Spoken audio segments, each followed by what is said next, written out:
Thank you, everybody, for joining us again for Chamber Chat. We are very delighted today to have with us Kurt Harjo with Harjo Construction.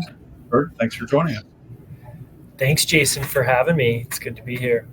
Absolutely. If you would, just lead off with kind of telling us your business story. How'd you get started and details like that? Yeah, well, I started Harjo Construction Services, named it after myself because that was an easy thing to do. 2010, so it's been 11 and a half years ago. The economy was in rough shape, and I was working for another remodeler.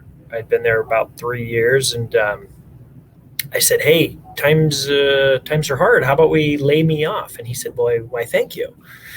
And I had been scheming and planning in the back of my mind that I wanted to start my own business. And through college, I remember journaling and reflecting, and kind of my number one life goal would be to have my own construction business. And I think I had felt like I was there was a number two and a number three on there that I would have been fine with, but in the middle of the recession, it felt like my best option for survival was to start my own business, and I just believed that I could make a good life for myself, and I felt really firmly and passionately that I could improve the lives of everybody I work with, our customers, trade partners, employees. Construction's a pretty kind of unregulated,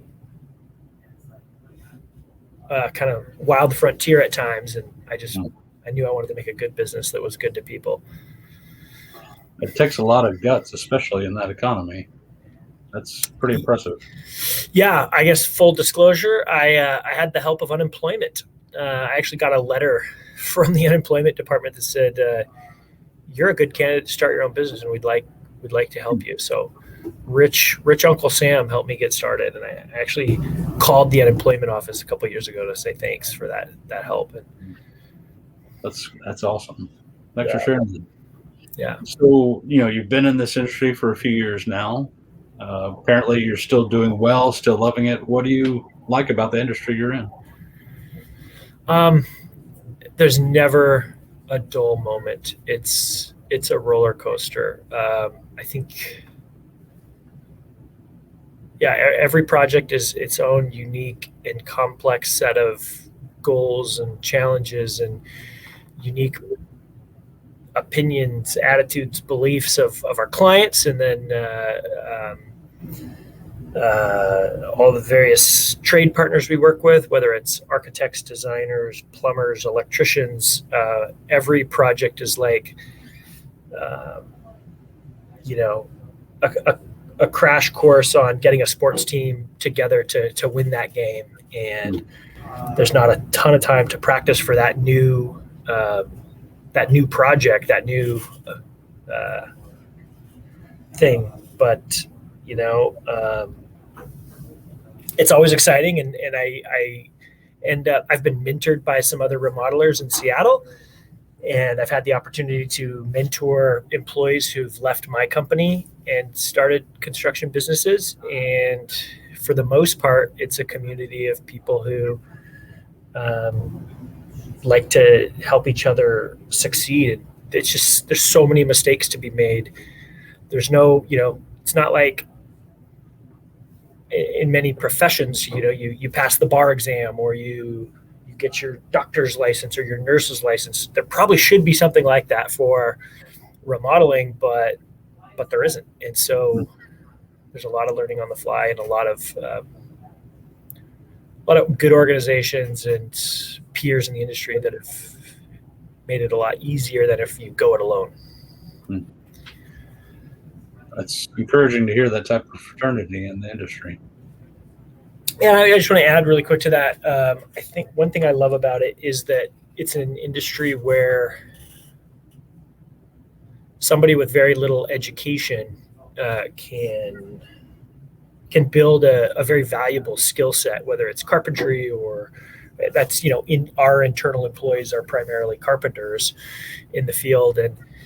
And generally speaking, a carpenter is a person who knows a job site from sort of beginning to end and ends up being a job site leader, whether that's a lead carpenter or a superintendent. And I think being a home builder, someone who is out in the day-to-day building a home is a really I don't know, it's sort of a sacred profession in that you're in people's houses, you're building the place where they're going to spend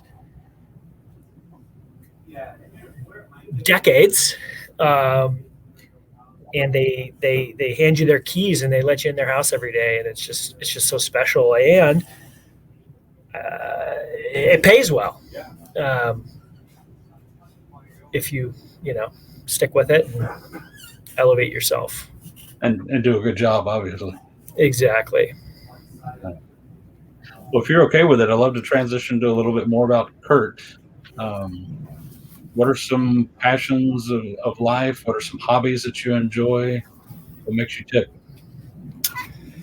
Yeah, I guess I've always liked adventure and risk taking and action. I grew up skateboarding, snowboarding, BMX bike racing. As in my adult years, I'm still very into mountain biking. I've been a part of an enduro mountain bike race series for the last since 2014, and play volleyball. One time I was running around Green Lake maybe 15 years ago, and I saw people playing volleyball, and I thought, well, that seems like a lot more fun way to get exercise. So I found a volleyball league and figured it out. I have a toddler who's 20 months old and a baby on the way. So I think personal time hobbies have kind of taken a back seat lately. And I just love coming home and, greeting my little boy, Cohen. And, whether it's dinner and wrestling or walking around the neighborhood, exploring, picking berries lately has been a lot of fun. He loves just finding berries in Carkeek Park. Hanging out with my wife, eating good meals, drinking, being merry, hanging with friends. Lately, it's a lot of toddler-based play dates. And any minute now, we'll have another baby girl is due August 3rd. We're thinking that might come a little early, so I'm excited about that. Wow, congratulations. Thank you. It's funny how when you become a dad, a lot of your hobbies and ways that you make use of time off change fairly dramatically. Yeah. Yes. Yeah. I'll be 38 shortly, and so I had all of my 20s and almost half of my 30s free of children. So it's been an interesting transition to say goodbye to so much free time that I had. But I wouldn't change it. I'm delighted to be a father. Absolutely. Any other fun facts about you individually? Let's see. I grew up nearby in Enumclaw. My parents are both from Ballard. And I have a twin sister. That's kind of a unique fact. I also have a younger sister and an older brother. What else? When I was a kid, I think I went to the emergency room, I don't know, 7 or 8 times. I was always doing something risky and getting stitches, but I've never broken a bone. Wow.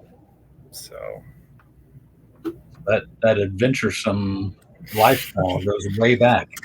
Yep. Didn't seem like it slipped a lot of tree forts. Nice.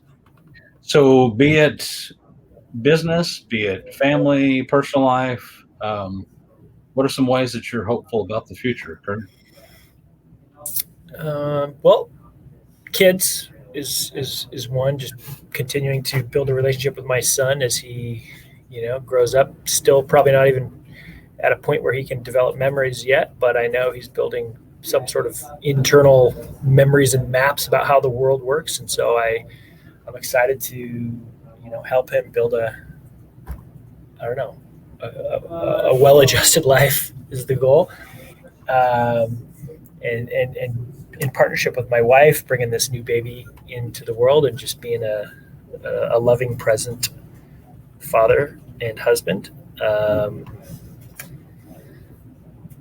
Yeah, on the business front, I think something that we've been talking about, myself and some of the leadership team here, is how can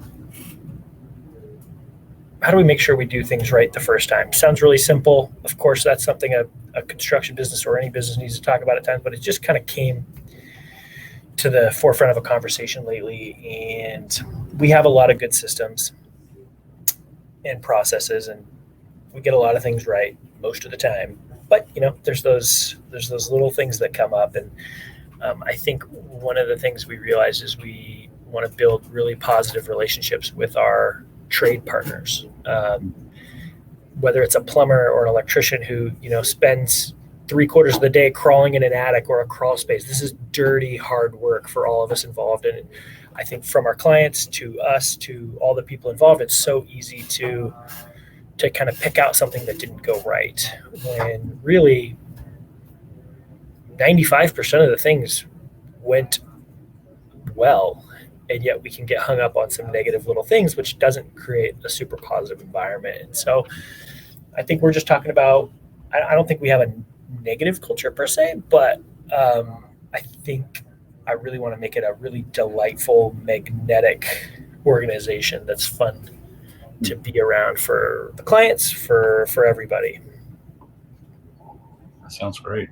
I love those conversations, and I think a lot of businesses have had the opportunity, especially during the pandemic, to make some of those reviews of where we stand and where are we going to be in the future, that kind of thing. So it's good to see that your team is making these strides. So, Kurt, thank you for sharing some about you, some about your business. For those out there that are watching this and aren't familiar with Harjo Construction, can you kind of describe how they find out more about you, website, social media, those kind of things? Yeah, sure. Harjo Construction, Harjo. You can find us on Instagram. We have a Facebook page and we have a website. So it won't be hard to find. If you want to tell us about a project, we've got a form where you can give us your information. We'll ask, it asks a few questions of things we'd like to know about you and your project. And then Kaylee in our office will reach out to learn more and see if it makes sense to get us out to your house and kind of explain to you the process from there. Awesome. Kurt, thank you so much for being a part of this today and for sharing your story. Jason, I'm so honored. Thank you. Absolutely. Hope to see you soon. Take care. Sounds good. Have a good one.